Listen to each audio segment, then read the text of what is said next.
Hey guys, so I want to give you guys my story start to finish. Hey guys, my name is Mulan and I was born with a rare genetic condition called complete androgen insensitivity syndrome. And so what happened was, I am a woman with XY chromosomes. My parents thought, because of karyotyping, that I was going to come out as a son, and that's kind of the whole story behind Mulan, because I came out as a girl. And it runs on the mom's side of the family.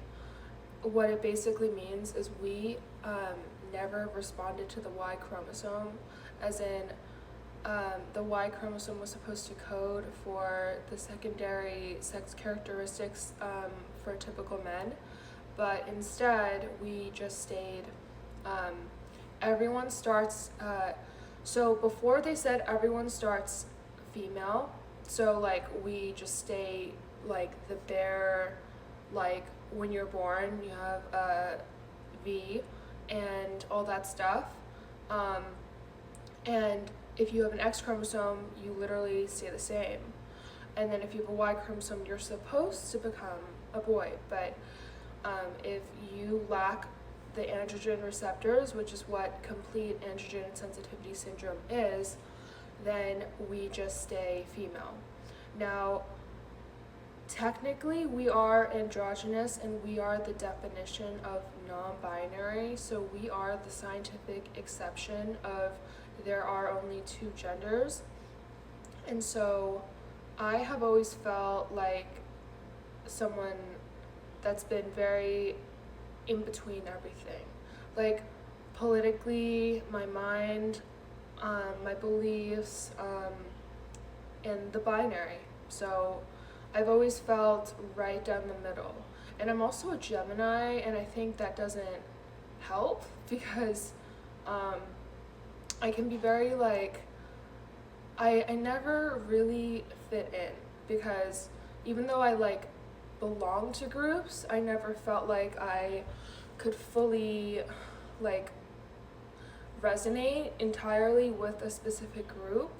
And that's happened to me politically, that's happened to me in getting checked into boxes, right? So I identify as female, and I am female. I'm assigned female on my birth certificate. I have boobs, like all of that stuff, right? Technically, part of what our condition is we don't respond to androgens or testosterone whatsoever, which means that we are actually, by normal societal standards, we are more female than women, because we are pure estrogen, and both men and women have a combination of estrogen and testosterone. And so we, there's a article, I think it's like on WordPress, but it's how I discovered more about myself. It's called "The Perfect Female is Genetically Male," and it's about this runway model that was in gender studies class, and she talks about like her condition and comes out about it. And so some of the traits that we have is I am wearing makeup right now, but you can see in my other videos, or we have like perfect skin. Like I don't need foundation. Not trying to brag, I'm just saying this is like genetically like our condition is because we don't respond to the androgens, we can't get acne, it's impossible. Another thing is we don't have any armpit hair or pubic hair. That is also related to secondary sex characteristics. Another thing is, so going back to what I was saying about how I thought before it's like everyone starts out female, but actually it wasn't true. And I learned through you guys from my comments and my Q&A on several videos that I posted on Instagram that like kind of went viral. And so I learned that actually everyone starts out androgynous. Like we all start out non-binary. And so I'm not trying to get political here, but that is literally the definition of like where we start. So if Republicans say that the life starts in the womb, then technically there is a third gender already, because everyone in the womb starts out without a gender. And then what happens with, sorry to get political again, but I had to say that. And so what happens with me and my condition is we're supposed to be assigned a boy, but we can't respond because we don't have any androgen receptors. So we don't process the Y chromosome at all. Now, we come out female because everyone starts out that way, but we don't have a uterus or ovaries or can have children or eggs. That is something I had to come to terms with. It's kind of funny because I never cared about having children before, but it started to really affect me more recently as I got older. I'm in my late 20s. So, and especially in relationships, it's something that has always made me feel very bad about, and has always made me feel like I'm less of a woman, and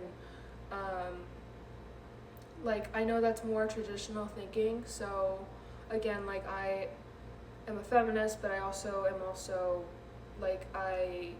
I see both sides of the story, and I think the reason why my brain works that way is because I don't belong in any box at all in society, and I think it's all because of my DNA. And then I think getting into modeling and fashion has really helped me express myself, and I always love going for the goth, edgy kind of androgynous look, and it just helps me express my true self. I actually got inspired from this one model.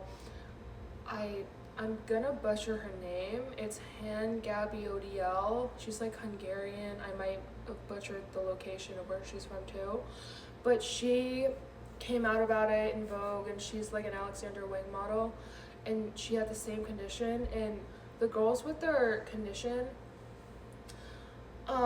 we all have you know how there are certain conditions you can tell. We all have really prominent cheekbones and a good jawline, and we're taller. Again, we don't have body odor, but that's harder to figure out. We don't have pubic hair or armpit hair. We actually have really thick hair on our head, and I have a wolf haircut to make it thinner, but I have very thick head of hair.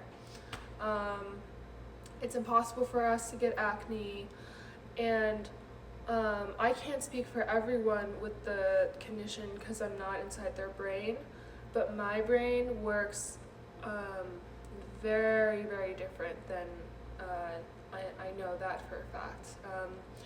I have a background in engineering, so a good amount of us are women in STEM and male dominant fields, but also a lot of us are also in fashion and modeling, and so we kind of have a really good interconnectedness of our left and right brains, and I think that's also somehow related.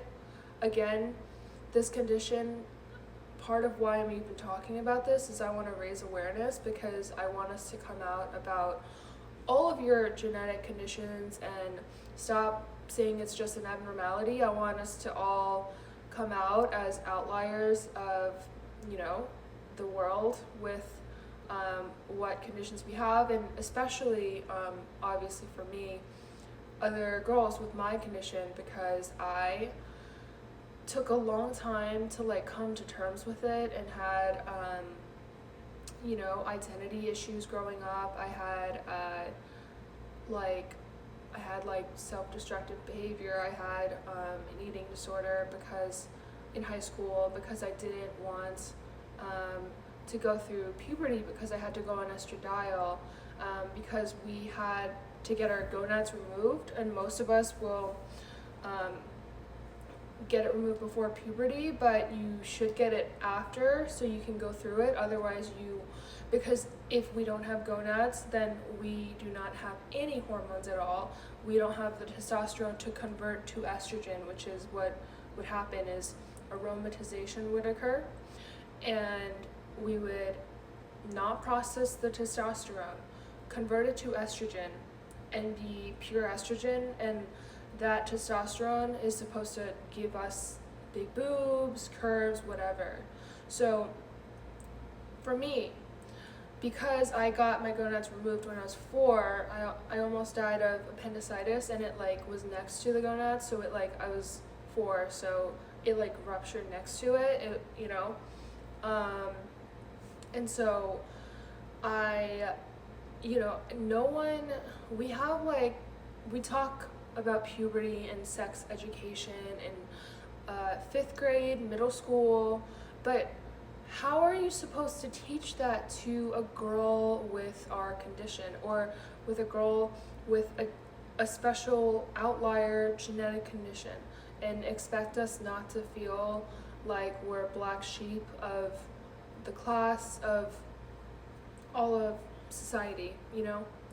So that is also why I think we need to just raise awareness about this, and it's part of the reason why I started the channel, but also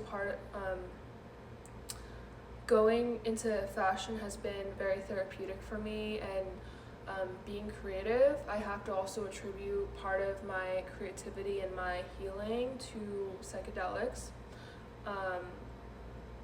But yeah, I just think that we all need to share our stories. There's so much I can go into. Like, the fact that I didn't know, I used to picture myself, like, I'd stare at the blank, like the cracks on my ceiling, and like I'd stare into like blank space, and then I think like, what would happen if nothing existed? Like, you just picture like a void, and then I freak myself out. But we technically in some ways are a void, because we can't reproduce. We technically are genderless until we have, because if we get the gonads removed, we don't go through puberty, so we would need help through like estrogen.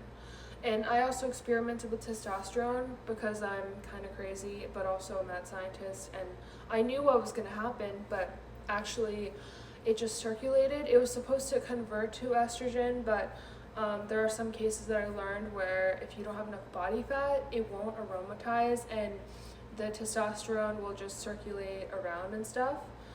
But I want to build a community.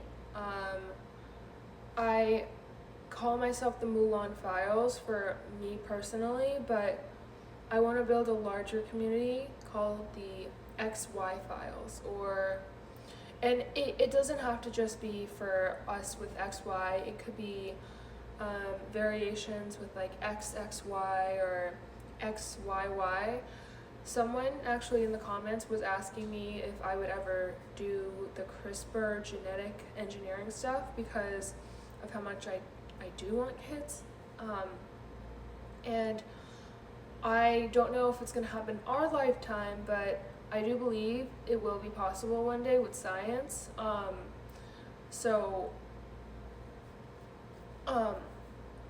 basically, because, and most of us are straight too, so because we have XY chromosomes, if we were able to produce with a regular guy, then we could have YY children, potentially. And then someone said that we could make like giga chats, like YY, but we're not sure about that, so that's something that needs more research in. And that's another thing I wanted to come bring up. So one of the girls, when I moved to LA, which I knew I always belonged in LA for some reason, I think it's just so open in all the communities, in art and fashion. And again, I've never fit into either community still. Like I see the wrongs and rights of like both sides. When I say that, I mean politics. But I don't want this to be a politics video, but so yeah, well, one of my friends, so she has the same condition. I actually, when I moved to LA, I reached out and like found girls with the condition, and like we have a group, because we technically fall under the intersex umbrella, but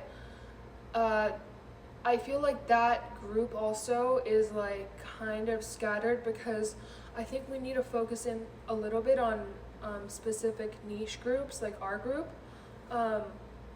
because again, everyone's different, everyone can be an outlier, but if the outliers can get together and form a scatter plot, or like just like give our own individual stories, I think it will be very therapeutic to all of us. Because yeah, I don't really want other kids growing up and like feeling like the freak that I am. And yeah. Also, guys, I want to say I think the biggest issue is that society wants us to just fit into a binary and to put us into some box, and whether it be female or male. But now it's like we say that we're open, right? And we're making new boxes. That's all we're doing. We're making a new box and then assigning a new identity. And so when we do that, I think like when we discover that there are other outliers, that it creates that distance from society and the rest of us. It's always us versus them. And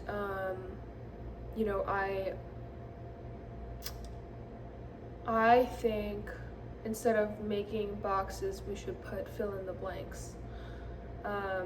For example, like we divided men, women, now it's non-binaries, trans, and then fluid, liquid. Okay, and that's where I, even though I technically am part of the LGBTQIA community, I also am very against it. And I don't care if I'm canceled again. I've been canceled so many times. But I think the reason why we were closeted to begin with, and this isn't even a life that we chose, we were literally born with this, we were literally born with this genetic condition, but we're told, especially like I think kids that grew up even like 15 years ago, right? Like that like, oh, like just don't talk about it, like take it to the grave. Because girls with my condition, we don't have to tell you guys, and no one would know, because we're female on the outside, and that's all that matters, right?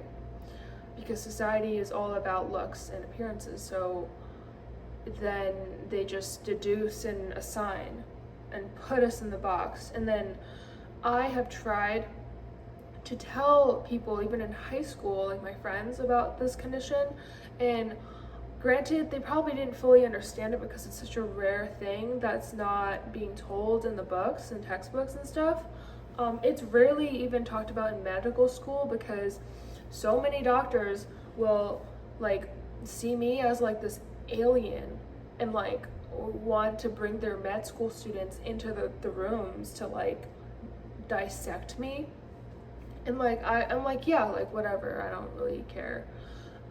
But I think that's part of why I've always felt like the alien of everything in this world.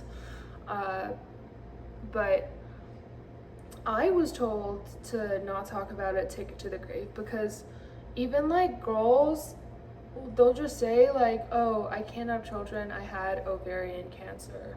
Like I know girls with my condition that have said that, and I don't think we should have to be ashamed of our freakish natures and our freakish tendencies. In a world where we're actually programmed to try to be unique, right? And we're programmed to like be ourselves, but in that world, we're actually still trying to create some sort of persona that puts us in some sort of box or some sort of like bubble, you know? And I think it's like it doesn't matter. You know, I love Jeffree Star because like he doesn't care. Like he's like, I'm just Jeffree. And I think that's what we should all be, just ourselves. Like I'm just Mulan. And so yeah, I want to start this whole, maybe even like a fireside chats with like other people with like rare, not even just rare genetic conditions, rare stories, rare things that make people feel like black sheep, that make them feel different, and like how we can express ourselves. And for me, it's been fashion. I think when I walked for this one designer, Morpheum in New York Fashion Week, and like the look that I got was like goth drag makeup.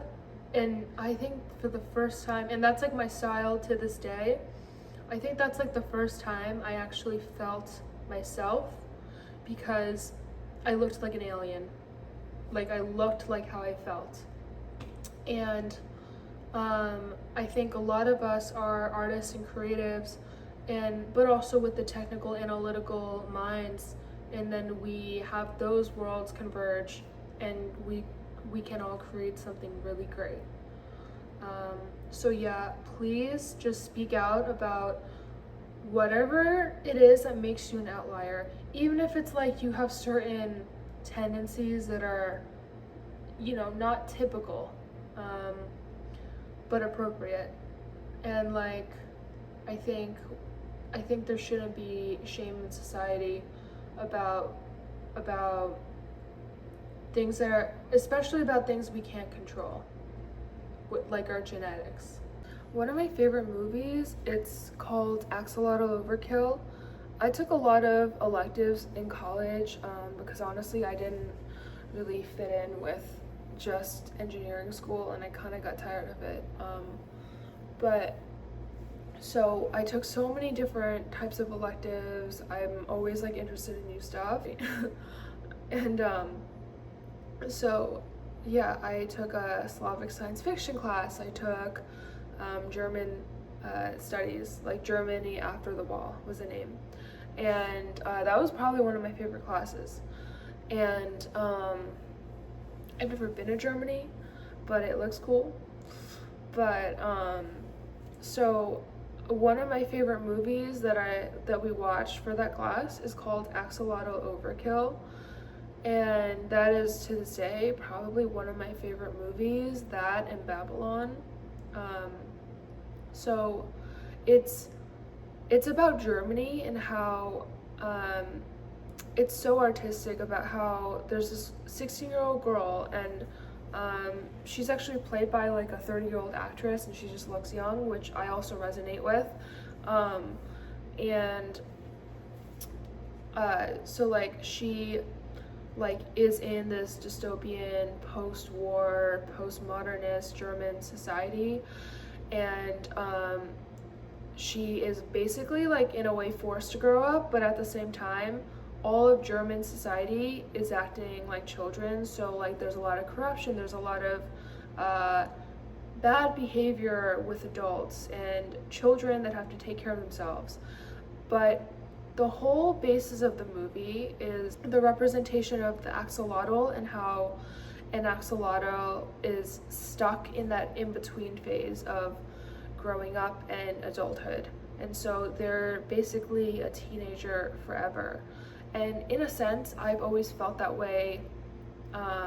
I know the shark is my spirit animal, but also the axolotl, I would say, because with our condition, we are literally like stuck, especially if we don't have the gonads, we're stuck, like we don't really get puberty, so like we remain prepubescent and we're just mentally growing, but physically we would have a prepubescent body without hormone treatment, without estrogen, to have like bigger boobs and curves. But that has always like been something that I like had to learn about, like embracing my own femininity.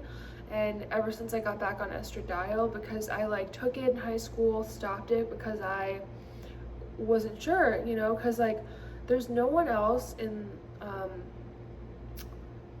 like only people with our condition would understand, but we literally would have had the option of choosing whether we wanted to go through puberty or not. We could have stayed prepubescent bodies for life, because like we don't process hormones the same, we don't process androgens.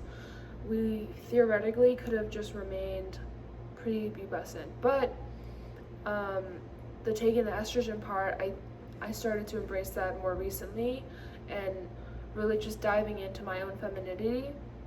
And I think in a way I got to choose like my like when that time would be and when I could like decide for myself to fully dive into my full feminine potential. Also guys, something else I wanted to mention is that people with our condition, like in ancient times, were allegedly, we were high priestesses and stuff like that.